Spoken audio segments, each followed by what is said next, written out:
आचार्य हजारी प्रसाद द्विवेदी जी एक ललित निबंधकार के रूप में जाने जाते हैं और उनके निबंध संग्रहों के नाम हैं अशोक के फूल, फुटज, कल्पलता और आलोक। आपके सिलेबस में नाखून क्यों बढ़ते हैं निबंध है, जो कि कल्पलता नामक निबंध संग्रह हजारी प्रसाद द्विवेदी जी के से लिया गया है। नाखून क्यों बढ़ते हैं, इस निबंध की शुरुआत मैंने क्लास में की थी लेकिन अधूरा रह गया था। तो इस निबंध की शुरुआत निबंधकार लिखते हैं कि उनकी एक छोटी बेटी है जो उनसे प्रश्न करती है कि नाखून क्यों बढ़ते हैं। इस पर लेखक लिखते हैं कि बच्चे कभी कभी ऐसे प्रश्न कर बैठते हैं जो कि बड़े बड़ों को चक्कर में डाल देते हैं। उसकी बच्ची की वो बाल जिज्ञासा इस पूरे निबंध की पृष्ठभूमि बन जाती है और जिसमें वो उत्तरोत्तर गहरे डूबते हुए नाखून क्यों बढ़ते हैं इस संबंध में अपने विचार प्रकट करते हैं।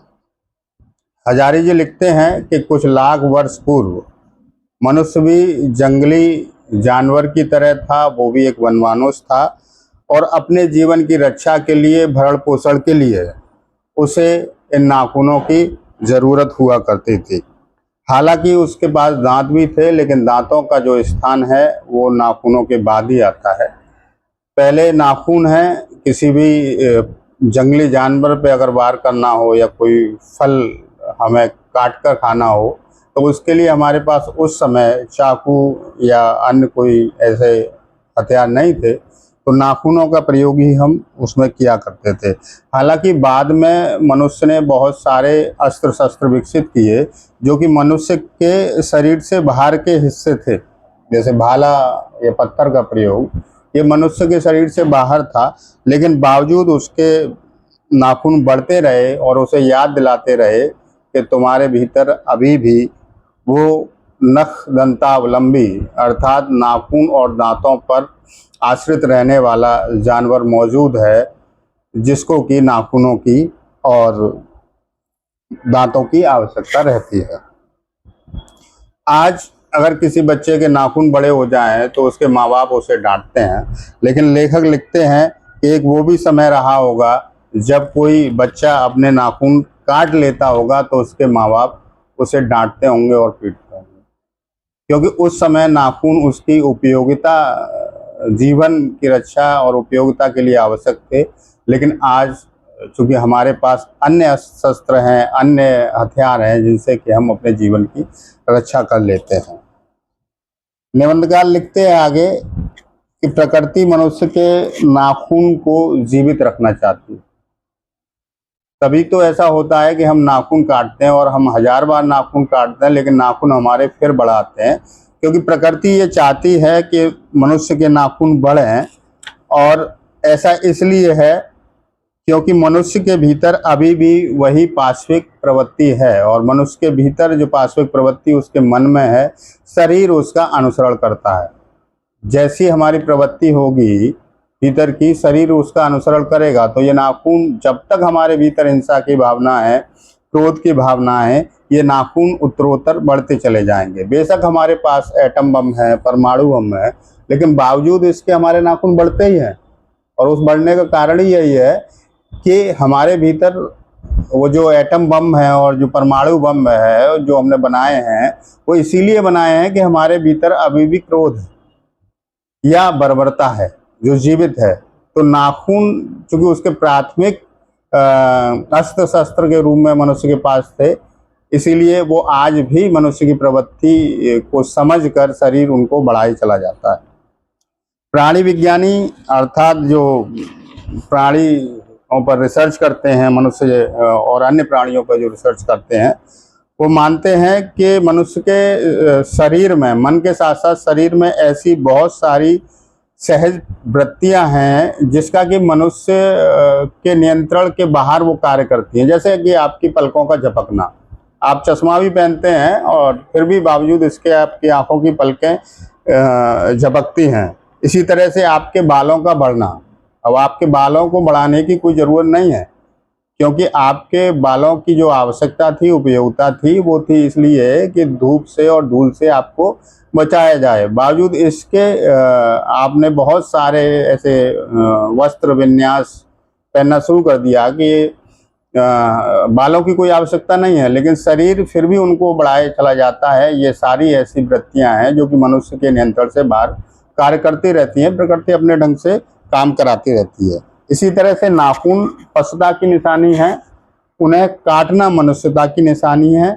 वह पशुत्व छोड़ना चाहता है, मनुष्य पशुत्व छोड़ना चाहता है, क्योंकि बार बार नाखूनों को काटता है, लेकिन फिर भी वो बढ़ते हैं। आप 1000 बार काटते हैं, वो 1000 बार बढ़ते हैं।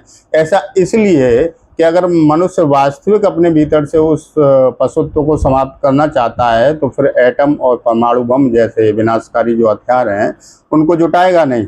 लेकिन वो जुटा रहा है। प्रकृति ये जानती है कि मनुष्य के भीतर अभी भी पाशविकता शेष है, तो मनुष्य के नाखून बढ़ते जाएंगे। क्योंकि लेखक ये मान रहे हैं कि एटम बम और परमाणु बम ये मानवता विरोधी अस्त्र शस्त्र हैं। इनकी कोई आवश्यकता एक ऐसे मनुष्य को नहीं होनी चाहिए जिसे कि हम सभ्य कहेंगे। तो अभी भी हजारी प्रसाद द्विवेदी जी ये मान रहे हैं कि मनुष्य जाति अभी भी बर्बर है, इसलिए इन अस्त्र शस्त्रों को बढ़ाई चली जाती है। और कहते हैं लेखक कि वो निर्बोध बच्ची जिसने मुझसे ये पूछा कि नाखून क्यों बढ़ते हैं, उस बच्ची का जो प्रश्न था वो मुझसे किया गया प्रश्न नहीं, बल्कि समस्त मनुष्य जाति से किया गया प्रश्न है। भारतीय संस्कृति में इस बात के उपाय को खोजते हुए वो लिखते हैं कि इस समस्या का समाधान केवल भारतीय संस्कृति के पास है, क्योंकि भारतीय संस्कृति हमें सिखाती है स्वयं पर नियंत्रण रखना। लेखक लिखते हैं कि 15 अगस्त 1947 को देश आज़ाद हुआ, और उसके लिए अंग्रेजी में हमारे पास जो शब्द है उसे हम इंडिपेंडेंस बोलते हैं। अगर इंडिपेंडेंस शब्द की आप हिंदी में उसका अनुवाद करते हैं तो उसका मतलब हुआ अनअधीनता। लेकिन हमारे पास हमारी भाषा में जो शब्द है वो अनअधीनता आप उसे नहीं कहते हैं। आपने हमारी भाषा ने जो शब्द गढ़े वो ऐसे हैं, मैं उन शब्दों को बताता हूं जो आप प्रयुक्त करते हैं उसके लिए। स्वतंत्रता, स्वाधीनता और स्वराज, ये तीनों ही जो शब्द हैं वो इंडिपेंडेंस की ठीक अनुवाद नहीं है। इंडिपेंडेंस का जो अनुवाद होगा वो अनाधीनता होगा। लेकिन हमने जो शब्द गढ़े हैं स्वतंत्रता के लिए, आज़ादी के लिए, वो है स्वतंत्रता अर्थात अपने तंत्र में रहना, स्वाधीनता अर्थात अपने अधीन रहना, या फिर स्वराज अपने राज्य में रहना।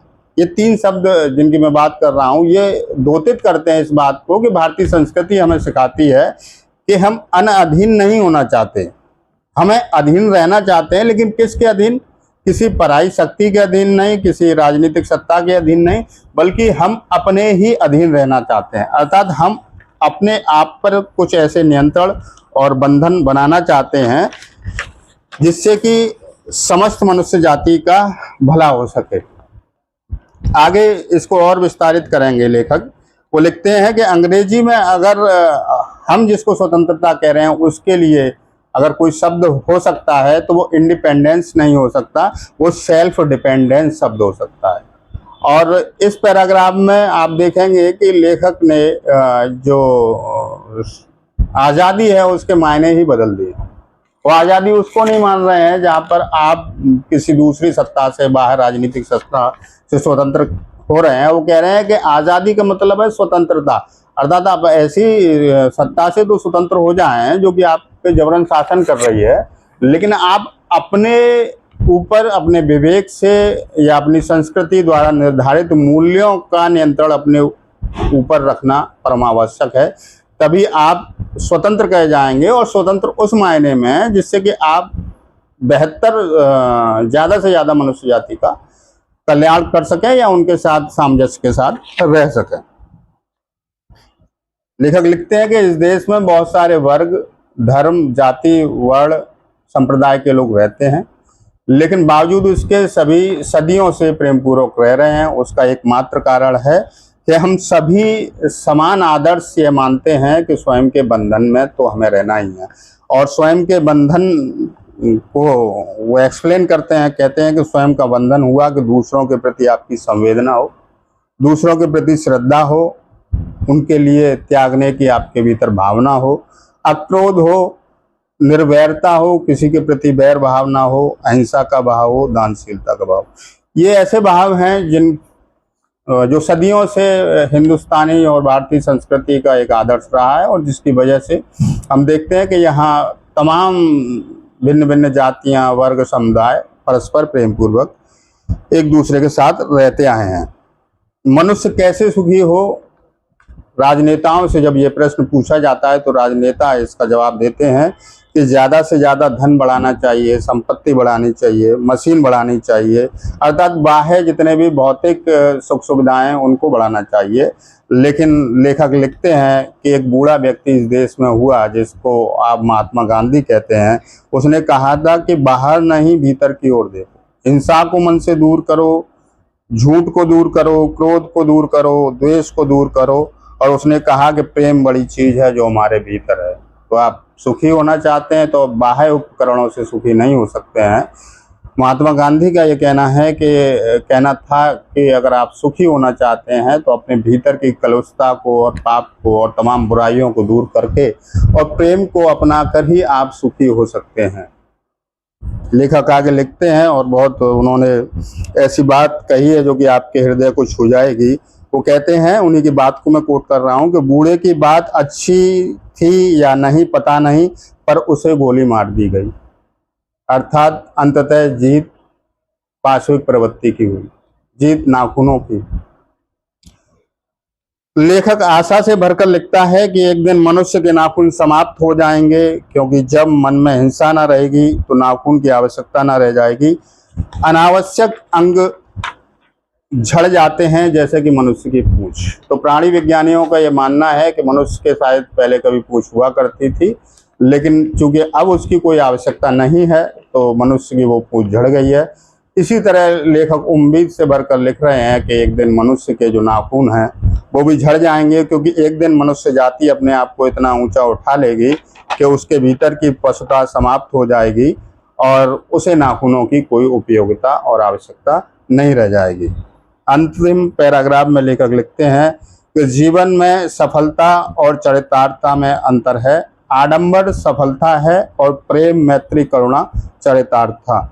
नाखूनों का बढ़ना मनुष्य की अंध सहजात प्रवृत्ति, जो कि आपको नहीं पता होता है लेकिन फिर भी आपके भीतर चल रही होती है, वो उसे सफलता की ओर ले जाना चाहती है, लेकिन मनुष्य उन्हें काट देता है। अर्थात स्वयं द्वारा निर्धारित जो बंधन है, आत्मबंधन है, उसके फलस्वरूप वो उन्हें काटता है, और ये प्रवृत्ति मनुष्य की नाखूनों को काटने की प्रवृत्ति उसे चरितार्थता की ओर ले जाती है, जिसको हम वास्तविक सफलता भी कह सकते हैं।